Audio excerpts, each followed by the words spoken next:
Thanks for listening to A Long Time in Finance with Jonathan Ford and Neil Collins, in partnership with Briefcase.News, the service that brings intelligent curation and analysis to your media monitoring. Welcome to the second episode in our two-part series on the housing market and UK mortgage finance. In the first, we heard from former Building Society Supremo Mark Bolliat about how the mortgage market changed over the years from the 1970s, leading to the very high prices we have today. In this episode, we'll look more at housing policy over the period to see what impact that had. And we're delighted to be joined today by Peter Williams, a former director of the Cambridge Centre for Housing and Planning Research and a departmental fellow in the Department of Land Economy at Cambridge University. Welcome, Peter. Hi, good morning. Well, perhaps we can start by shifting the lens away from mortgage finance towards how the housing market developed after the Second World War, the shift in tenure away from a market dominated by private rental and one in which higher home ownership numbers became the norm. What was really driving the changes through that period? Interestingly, if we go back to the First World War, we've had a 100-year tenure transformation in Britain because 90% of households would have been private renters. Where we are today is that roughly 20% are private renters, but the dominant tenure has ceased to be private renting and has become home ownership. Now, after the Second World War, what we saw is that drive really for not homes for heroes, but the post-war boom in the sense of governments wanting to satisfy the underlying demand for home ownership. And of course, dealing with the fact that they'd broadly imposed rent controls on the private rented sector, which meant that many people were renting properties which weren't in great condition and under difficult circumstances. So there was both consumer demand and policy driving the changes that we began to see post the Second World War. However, it's worth saying that we didn't record tenure in the census until 1961, and we didn't see more than 50% becoming homeowners until the early 1970s. So this tenure transformation has been very, very slow over a very long period of time. And were there any particular sort of policies that drove the change? Was it after the Second World War? And which parties really made those changes? The Conservative Party has always, if you like, seen itself as the party of home ownership. And of course, This is why for the party, periods when home ownership has been in decline have been a source of intense frustration inside the Conservative Party, because they see themselves as not fulfilling that birthright to give people the opportunity to be homeowners. And likewise, the Labour Party has obviously always seen its roots in providing social rented housing. And there's still a very strong pressure inside the party for social rented to be a dominant part of their tenure policy, even though it's now a dominantly home ownership society. The big changes really are rising incomes, rising appetite to become homeowners. In my view, a rising supply of housing finance enabled to do so, although until the cartel, as Mark described, was broken, it was under a queuing system of membership, so it's very restricted access to home ownership, really. And built into that was the impact of mortgage interest tax relief, which effectively incentivized people to buy. Mark's view was very much that there wasn't a coherent and consistent policy driving the changes we saw. Would you agree with that? Do you say governments never really thought strategically about where they wanted to go? I think the Conservatives have always had a consistently pro-home ownership policy. I think it's Labour that struggled, if you like, to position itself with respect to home ownership. That's always been a more difficult divide inside the party. And clearly, if it wants to appeal as a centrist party, it has to appeal both to renters and homeowners. I suppose where there was unity between both parties is probably around the private rented sector, which was creating all sorts of problems. And although the Conservatives abandoned rent controls and moved to be pro-home ownership more strongly, it's always been a more difficult area, I think, the private rented sector. With even today, we've got a significant number of Conservative MPs who are landlords, And that's itself had an impact in terms of the government's appetite to regulate the private renters sector.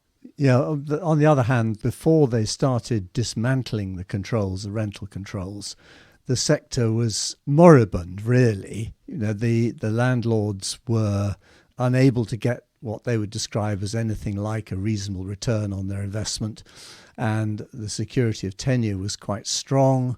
Indeed, I remember taking advantage of it myself in 1970 when we took our landlord to the rent tribunal and had the rent cut from not very much to almost nothing. It was pretty grim for him, but it was very satisfying for you. Exactly. So, rent controls then and indeed now have always been a recipe for stagnation and declining maintenance. That's certainly the view most people would take, and it's obviously the independent report on the private rented sector that's just appeared for the Labour Party battles with that issue about rent controls. I'm more ambivalent about rent controls. I think possibly there are benefits to be sought there, but certainly to date, rent controls, certainly in the 50s and 60s, were a very blunt instrument and basically encouraged landlords to disinvest and exit the sector. Can we talk a little bit about social housing and what impact council housing had on things during the 20th century? Because one gets the sense that it basically goes through a rise and fall. Is that fair? Yes. I mean, the social rented sector post the Second World War was very much seen as a home for skilled working people. It was not seen as the residual tenure that it largely has taken on the role of now. So there's been a significant shift in the shape of the social rented sector offered by local authorities and housing associations over this last 50, 70 years. That was accelerated by the Thatcher move to allow purchase by council tenants at huge discounts to the market value, sort of more or less a straight bribe to those who were unlikely to vote Conservative naturally. Yes, I mean, it's always been seen as the flagship Conservative Party policy. It's one that the party rallies behind as being one of its most successful policy interventions.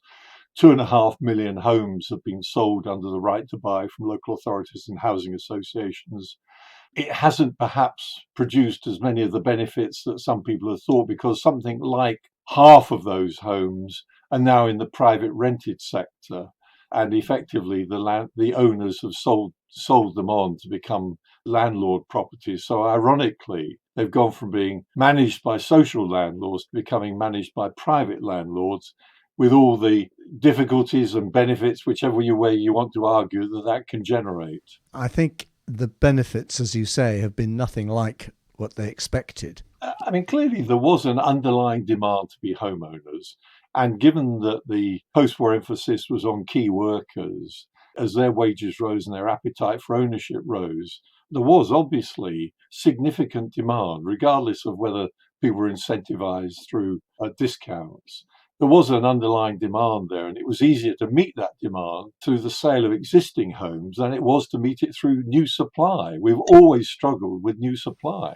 In the last episode, we talked a little bit about the changes that took place in the mortgage market in the 1980s. But I'm keen to come to the early 90s, which is really when home ownership in the UK peaks at around 67%. By 2005, we'd reached 72. Okay, so a bit further on. So it keeps on going up during the 1990s and peaks in the early 2000s, and then starts to fall back. What's your view on why that secular change takes place? Is it the product of mistaken policy, or is it just a kind of general economic shift? Well, it's worth saying that the right to buy has probably contributed about 10 percentage points to that rise in home ownership. So the natural rate of home ownership, if you like, if you stopped right to buy, if you didn't have right to buy, would probably be 65%, which is roughly where we are today. Effectively, it's the right to buy that carried home ownership levels in the UK higher than they might otherwise have been. What that suggests is that there's a margin on home ownership where effectively, whether it be through mortgage instruments, whether it be tax deductions, whether it be through discounts on right to buy or other policy measures, you can edge that margin slightly higher over the years by effectively creating what I would call affordable home ownership programs to allow people on the margins of ownership and renting to ease into home ownership. Now, of course, what we then had is the global financial crisis in 2007-8, which effectively exposed the fact that lenders through that whole period had been lending at the margins of home ownership, and those instruments became under pressure in terms of their viability. You're talking here really about what in America was called the subprime market, are you? Yes, I mean, there was subprime, there was heavy subprime, there was light subprime, there was near prime. There are all gradations along that spectrum between renting and owning, depending where you want to slice it. And some lenders specialized in heavy subprime, so people with significant payment history problems in the past. But also in there, don't forget, the housing market has always had difficulty with self-employed people. Now, self-employment was rising in the 90s and into the 2000s, and it was the self-employed, not least, who were being able to enter the housing market in a more sustained way than they had previously. So it's not just people with difficult payment histories, it's also about the way the mortgage market dealt with people with credit history, which is around self-employment. Yes, there was one term which always rather tickled me, which was a sort of take on buy-to-let mortgages. They were known as lie-to-bet mortgages.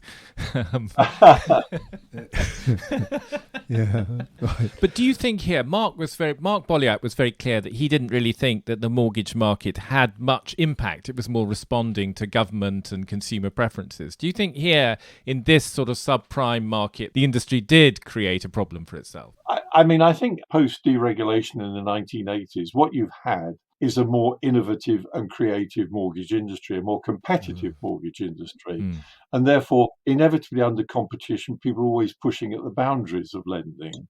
And so a number of product innovations, whether it be interest only, whether it be buy-to-let, whether it be longer term mortgages. There are lots of things where the mortgage industry is enabled. I disagree with Mark in the extent that it's interesting with central banks around the world that a number of them have started to say it's all very well managing the economy, but the housing market is now a very significant part of economies in all sorts of ways.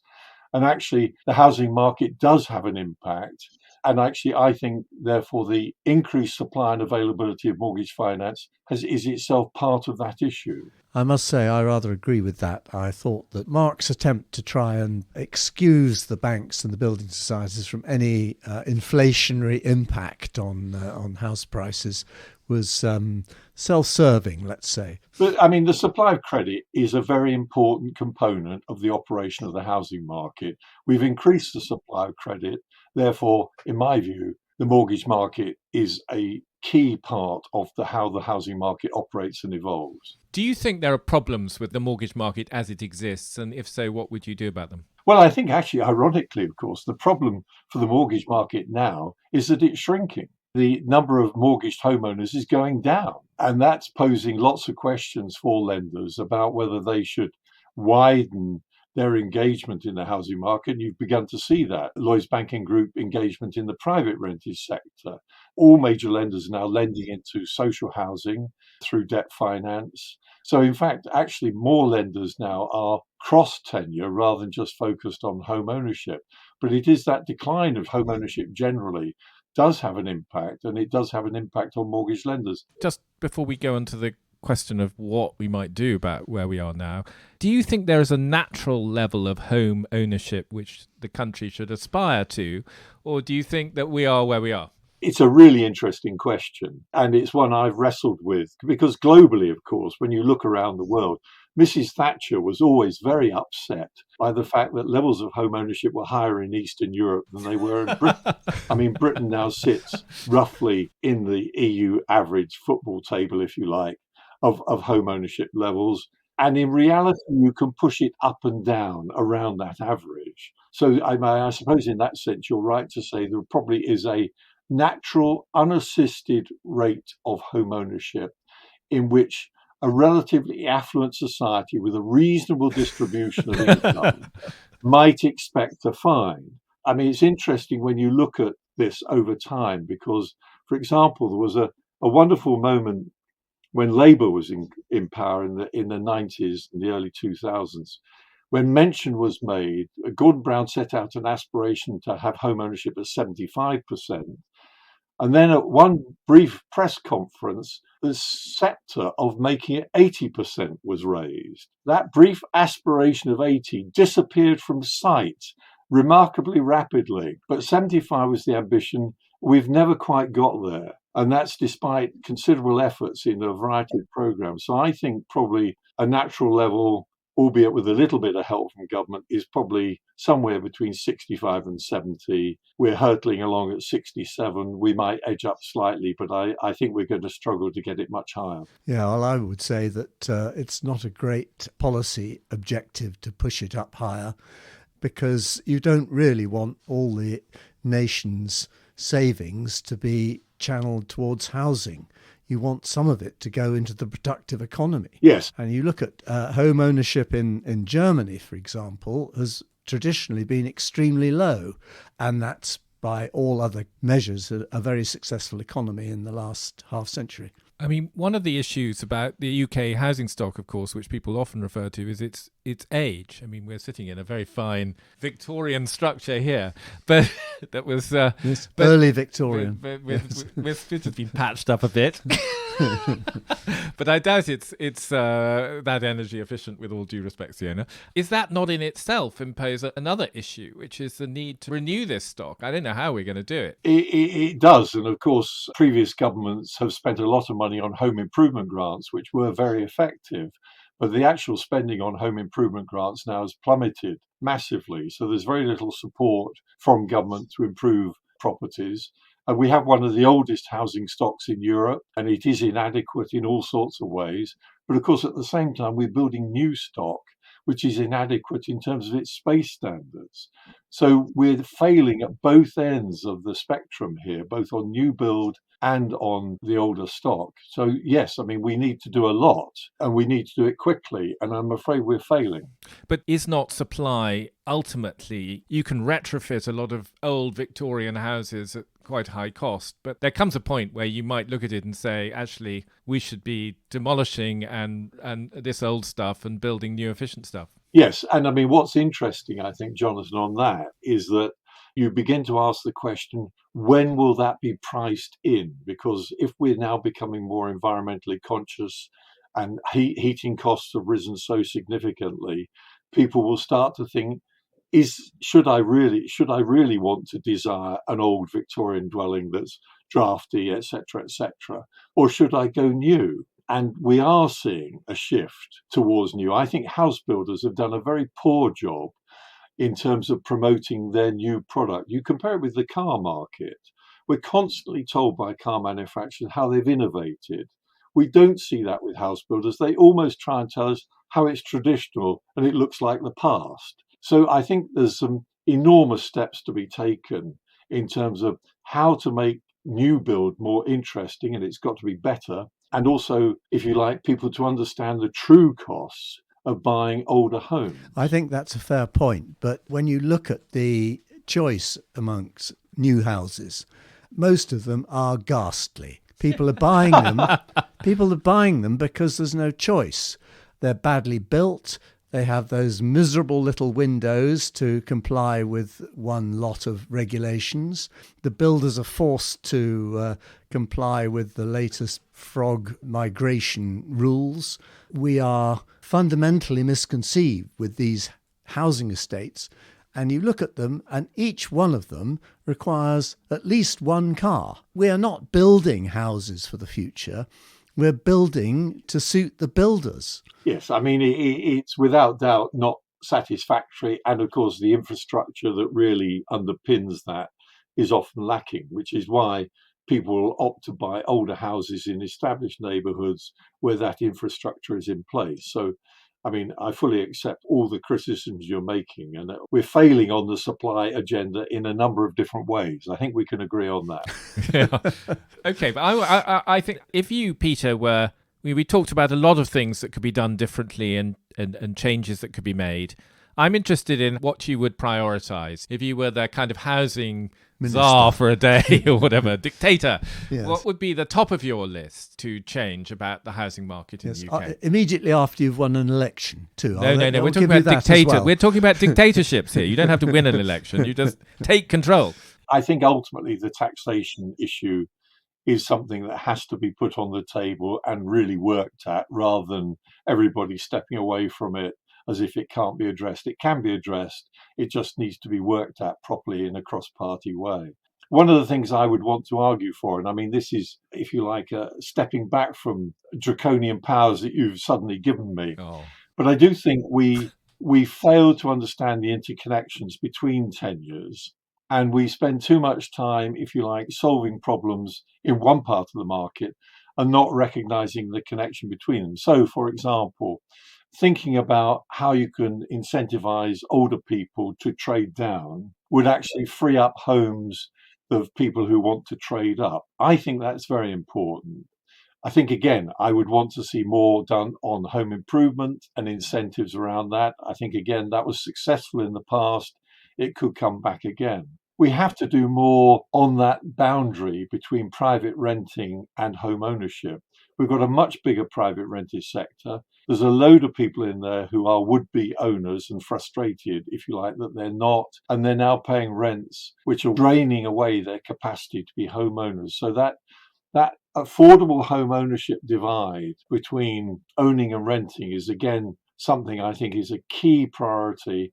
Help to Buy was successful. I accept the limitations that you may have suggested, but it was a successful scheme in that it delivered over 500,000 homes, relatively successful. It's been a reasonably unproblematic scheme. That rightly has gone because it gave too much subsidy to builders, etc., etc. But I think we've therefore got to do much more now to grow the shared ownership market and really recover and reinvest in shared ownership in a way that we haven't done before. So those ladders need to be put in place. At the moment, I think when we look at the housing market, effectively the bottom rungs in the housing market ladder are missing, and we have to put them back again. I think it's a very fair summary. I would agree with nearly all of that. Thank you. You'll be astonished to hear. Yeah, that's very rare. It's usually the opposite. But should we brace ourselves for lower prices? Do you think prices will or should revert to the mean? Or do you think we are where we are? I mean, the reality is the whole housing market is underpinned by undersupply.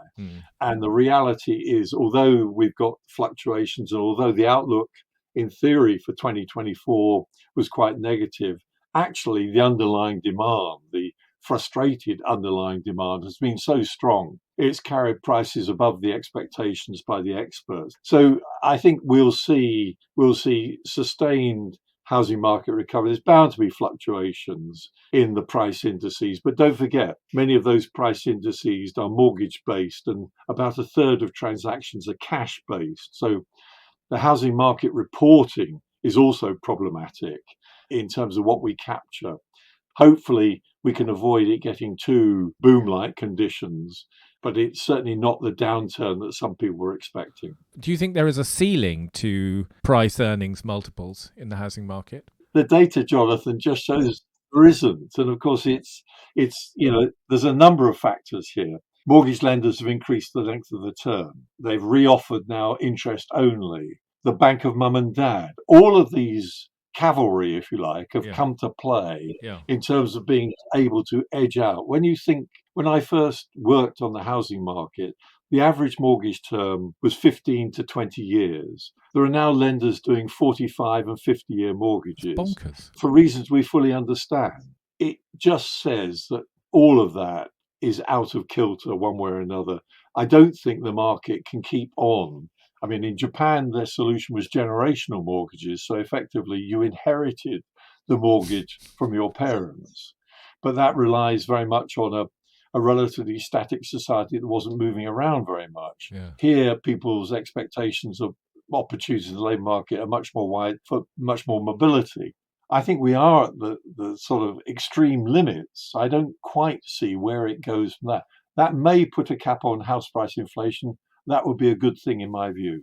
Well, I think the best outcome would be static prices for a long period of time, so people could start to understand that this is not a store of value. A house is something to live in, and it will not make you rich. Yes, and our house price reporting, and I criticise the FT and others for this, they celebrate house price inflation as if that's a success. For some people, that's a real cost. Yeah. So actually, static prices, perhaps rising roughly in line with inflation, is what you'd expect. And that's what we should be aiming for. Yeah. Now all we need is for wages to go up. Well, we're just going to put you in charge of it, I'm afraid, now. So you better get yourself ready. Prepare for government, as they say. Yeah. I spent 50 years working on housing, and I've been a singular failure. So I've been 50 years in financial journalism, a singular failure. That was A Long Time in Finance with Jonathan Ford and Neil Collins. Production and editing by Nick Hilton, and our sponsorship partner is Briefcase.News. If you enjoyed the show, please rate and review it on your podcast app, as that will help new listeners find us.